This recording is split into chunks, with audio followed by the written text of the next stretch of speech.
What's up, YouTube? Alright. Anyway, what I was trying to set up was, I was able to pick up this Scarecrow, which is a DC Primal Age, and for whatever ridiculous reason, they didn't make Scarecrow Scareglow. And what I'm looking at now is Undertaker's blue, Scarecrow's green. I'm like, what color should I make Scarecrow? This is going to be a pretty big project to start off with. One of my bigger ones so far. I think what I'm going to do is, my box got really beat up, which is really sad. I don't know if I'm going to end up getting a new box or just kind of seeing how it goes. But in the trunk of my car, it just got beat up. But what I've got is gone ahead and molded his head separate.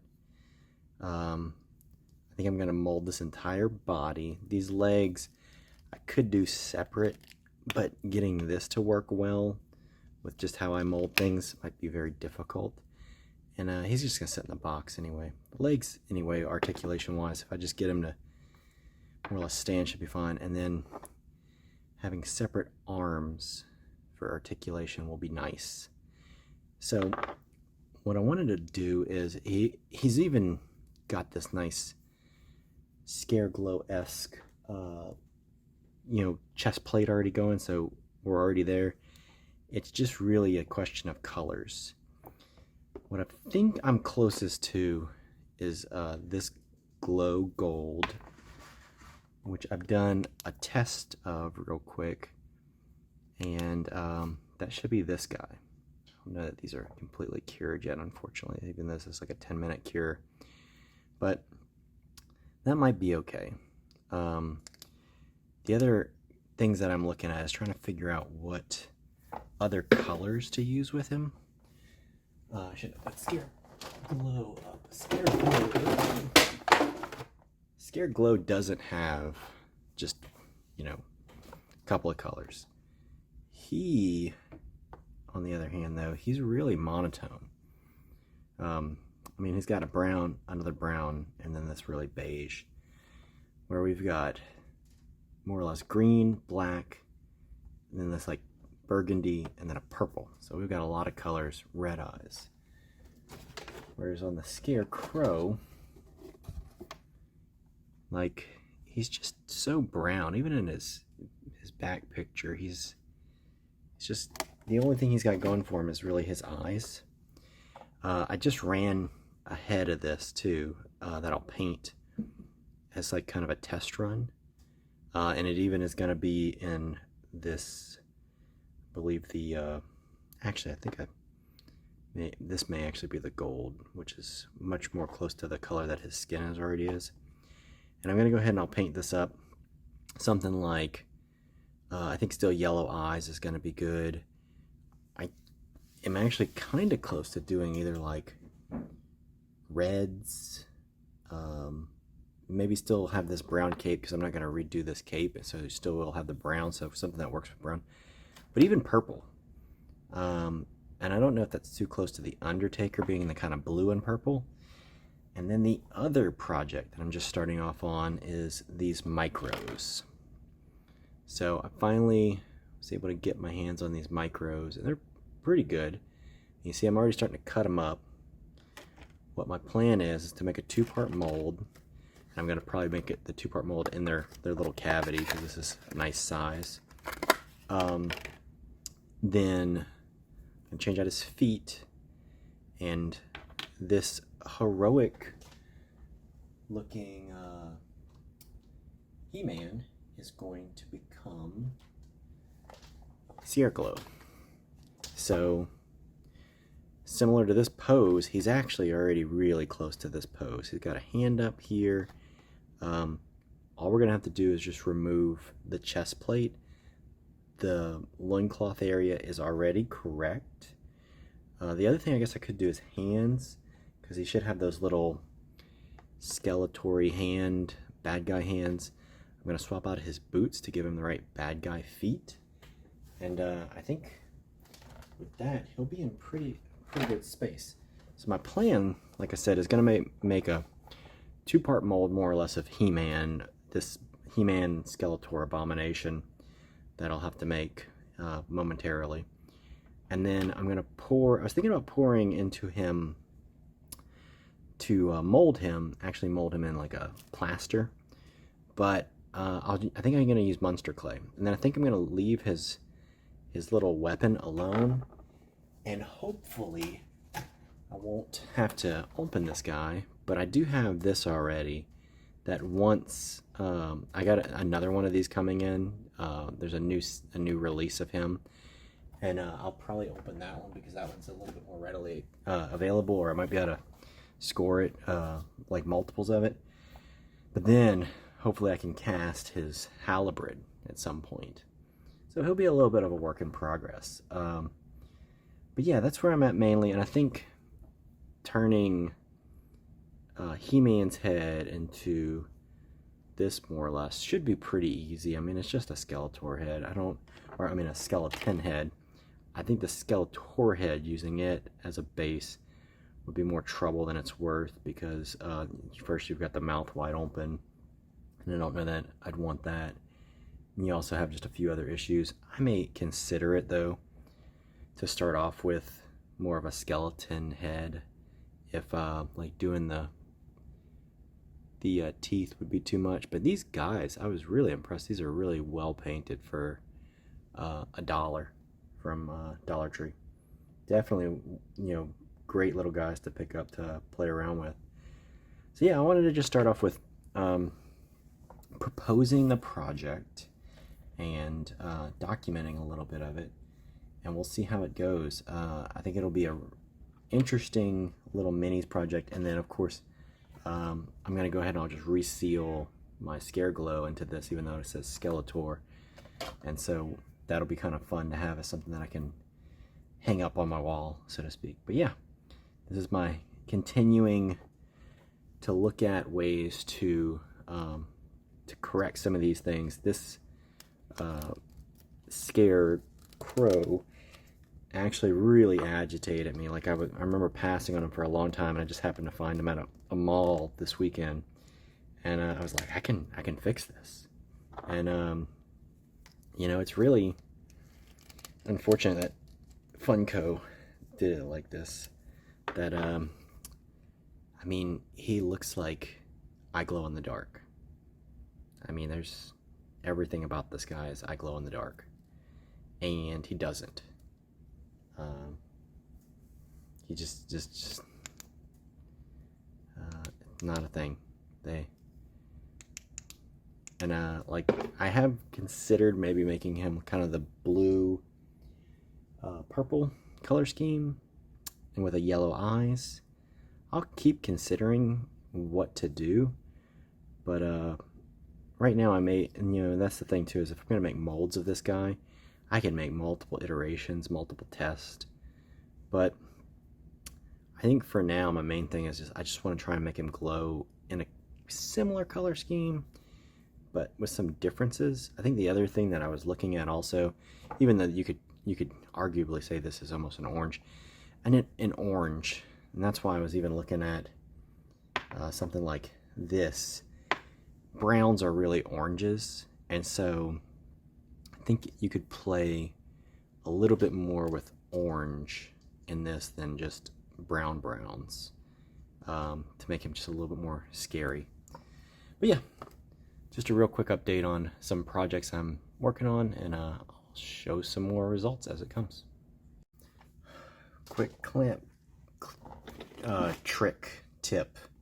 I want to close Skeletor's head, so we can get it to focus. He said just because this guy's over here. There we go. So I'm trying to close his mouth, and then I'm going to heat gun him. So what I'm going to do is have this clamp here. Oh no! Let's see real quick. How'd that work? Did it close it a little bit? It actually closed it a little bit anyway. But I was going to heat gun it and hold him and see if that would help hold his mouth a little shut. But yeah, I'll try that again. But just another one of those weird things that hopefully if I had it all set up, it might not even be enough though, just to close his mouth from being so gaping. But yeah, I still might heat it up a little bit because I want him to be Scareglow more so than Skeletor with mouth wide open. So we'll see. Alright, so you see I've got the clamp back here holding my pressure, and I can really control how much pressure I want to close Skeletor's head with. And then what's nice is frees up this hand for heat gun. Just another quick clamp tip, using it to hold a specific amount of pressure.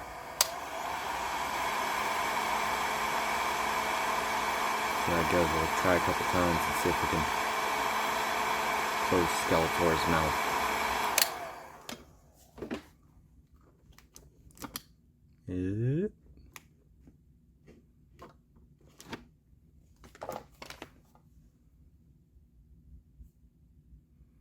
It's definitely more moldable right now, so I think I just need to dip it, cool it. Oh no. I swear I'm gonna just do all the weird stuff. Ooh, and kind of worked. I also gave him a cool grimace. I don't know. Play around with it some. It actually looks pretty good though. We got our monster clay. We warmed up for like 30 seconds in the microwave. This is probably how I'll try to pour it too. It's a little hot right now. Hopefully I can get enough down to just make a little clay bed.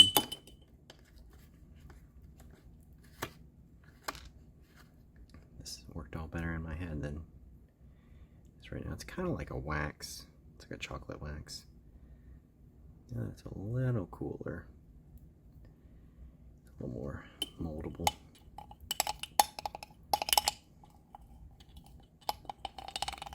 But it is very much chocolate right now.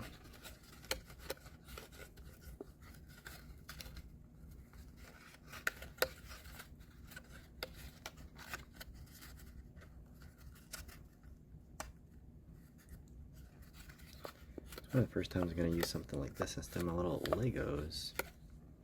I'm on the fence because normally I do a couple things different. I don't heat it up in the microwave to get it that hot. I get it just like a little warm.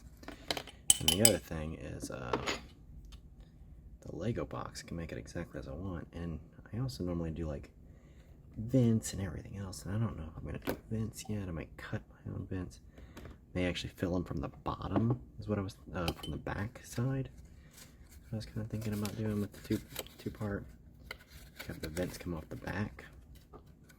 So in that case, like, would mold this way. Might even just make him more of like a cut mold because of his structure. So I was kind of thinking about doing that as well, as just like more or less mold this whole guy, take him out and then mold his back, or just leave his back bare and not care about it that much, and you know, more or less have all this stuff kind of float. I may just pour silicone on top of this, and see where we're at. Although I think I'll have to glue that guy back on first. Actually, that's okay. We'll see. And like these little gaps and stuff, if I can get it to mold well with this monster clay, if I can get it real liquidy to run in, hopefully then I can just fill those little gaps in and then sand off his little chest piece. So we'll see. I think that looks pretty decent though, as far as like what I would want potentially to have, because again, he's not going to be a perfect piece. He's just the piece so that we can remove. Mainly just this is what we have to remove. Just clean him up a little. And it's okay if he's not perfect, I think. When we are actually going to cast silicone of him, then we want him to be perfect. This is just like an in-between step. Again, because he's a little bit of an in-between step, I'm going to take these guys, these little silicone from something else, and I'll use these as like little fill pieces to fill in these big gaps, because again, this will make it so that I don't have to use quite as much silicone to get him in there. And then again, because he's very temporary, like if his mold works out well, this is kind of what his mold will become as well. It'll become filler at some other stage for somebody else. But yeah, we'll just keep kind of going. We want to make sure there's nothing really touching him necessarily, but that still uses up a good bit of silicone that otherwise is just trash at this point. Alright, quick project update on Scarecrow. I did a little bit of painting on the face. I like most of it, but I'm having some second thoughts about color scheme. This is my first kind of look at this arm. This arm is kind of odd. The way that this fast cure resin and the Jello react is kind of odd. It makes this weird like bubbling, which is kind of interesting, but at the same time it makes painting it really difficult because now there's a new texture introduced. Again, this may be more of a color, like just to look at colors first. So what I was looking at is this kind of ultramarine blue, which has kind of got a purple feel to it. I tried this this actual purple. I didn't like though because at least it read, or it felt a little jokery versus Scarecrowy. I think the other idea I was having with this is similar to this face. Instead of going with the brown, I was thinking about doing the purple half mask, because the half mask is actually detailed on there. And I was trying to bring out just some of the detail. Not really necessarily with like on a wash. I was just kind of doing a little bit of freehanding detail, and I'll have to clean it up, but I kind of also like the idea of potentially making it really dark. And then this, I was actually just like kind of dry brushing. And the one other thing that's really giving me some pause for this is because the glow in the dark effect is just kind of odd. The glow in the dark, you really get a lot of color for some weird reason that shines through. I mean, it's still pretty cool, but it just looks a little messy to me. And whenever it's not glowing, I like it better than when it is glowing. So that just gave me a little bit of pause, or a little bit of like kind of going, I wonder what I should do here. But yeah, so that's just some things I wanted to share of like where things were. Still interesting and cool. And I still kind of like it better than just the browns. And I actually have a nice assortment of browns. Just if you ever get into painting, one thing I will suggest is don't be afraid to buy multiple colors like this. One of my friends, Bronouns, always would tell me, don't cheap out on paint. If you actually get into this hobby and paint, you're going to use it. Plus, it's just nice to have something around. And sure enough, he was right. I made another model where I bought a bunch of these browns, and I was kind of like, ugh, I'm going to buy all these browns. Will I ever use them? And here I am. I was like, these are great. Okay, and then real quick, I wanted to show the Jello Mold, just because it's cool whenever the item's inside. But I wanted to look at real quick one of the issues that I'm going to have and how to do like the cut molding of it is that so what I tried last time was on the inside of the arm, which I think actually would be the top we're seeing, because that's going to be less visible, is that's where I actually cut the arm out and did kind of a cut mold. The other thing I found that was necessary was because bubbles, I want to have the bubbles float up to here. So what I'm also going to do is what I did last time was create kind of like a little fill vent here, and I'm just using little sharpened bronze to try and just make a little hole And then hopefully I can just pull that little plug out. And then that way I have somewhere for the air to go. Yeah. So now I've got someplace to fill from, but also somewhere for air to go. Like if that way, it's pretty interesting. You actually can see the bubbles, and I could see the bubble in the finger. I could kind of press it, let it move up, and then move all the way to the top. So I'll see about making this other arm. I paused a little bit just because, like I said, the color scheming became a little questionable or odd to me, that I was like, I don't know about this color scheme. Plus, I'm a little paused about using this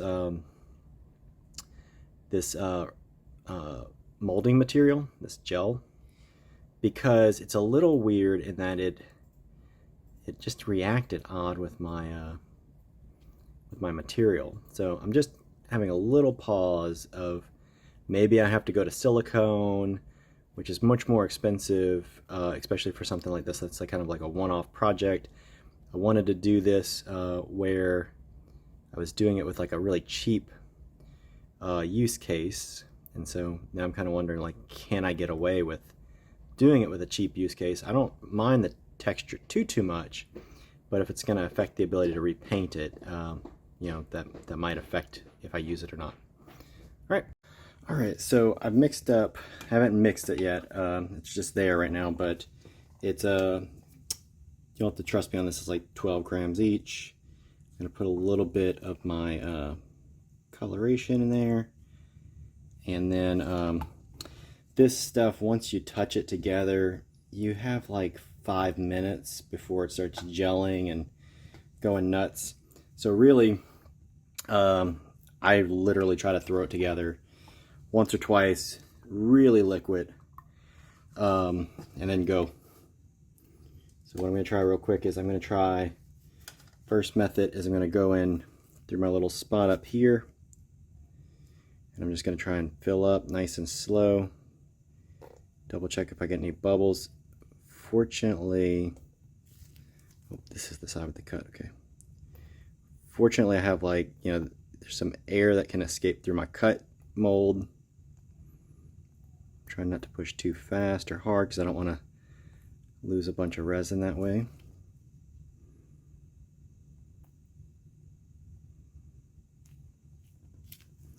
Let's see if we can get...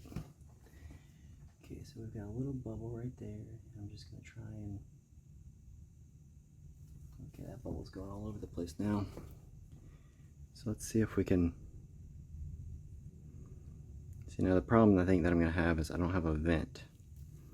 So I have this up here. So I think what I'm going to do is what I did last time was, because I don't have much time to do anything else other than check, see if I have bubbles. Fingers look good. There's no bubbles in fingers. And then what I'm going to have to do is just let it set like this. And what I'll come back and do is in the same hole, I'm going to put UV resin that I'll mix up again in a similar way. I want to get this out of my syringe. So I'm going to mix up UV resin and put it into my holes, and then that way I can more or less like refill up there, and I'll just have to drip it in real slow. I can try a little bit from the top, but like I said, the problem's going to be, I didn't think this through, of like, I almost need 2 holes there. One to vent the air out, and one to fill, because otherwise when I fill, it's going to push air or material out here. But I'm going to let it go with that. I think that's pretty good, and we'll see how it goes. The nice thing about this and kind of using a mix of these materials is this will be ready in about 10 minutes. And then the UV resin part, I can, again, fill up this same syringe with. I'm going to go clean it out with alcohol. I can use this same syringe to then inject a little bit, and then shock it, more or less, so that it's you know, with my black light, and set it with the UV part. But yeah, we'll see how that goes. I should have thought through the venting of that, but you know, that's part of these processes. Learning is, I don't think I have enough time to try and attempt to make a vent, and like I said, I think I'm just gonna lose material, and I don't really have, yeah, and look, I don't have enough material, and this stuff is already just like snot. So I don't want to mess with it anymore. I can always correct it some other way. One of the things I learned with this really fast resin like this is it's really nice and quick, but you have to kind of like do one thing and that's it, because you don't have a lot of other choices. But we'll see how everything else turns out after this, and we'll clean up.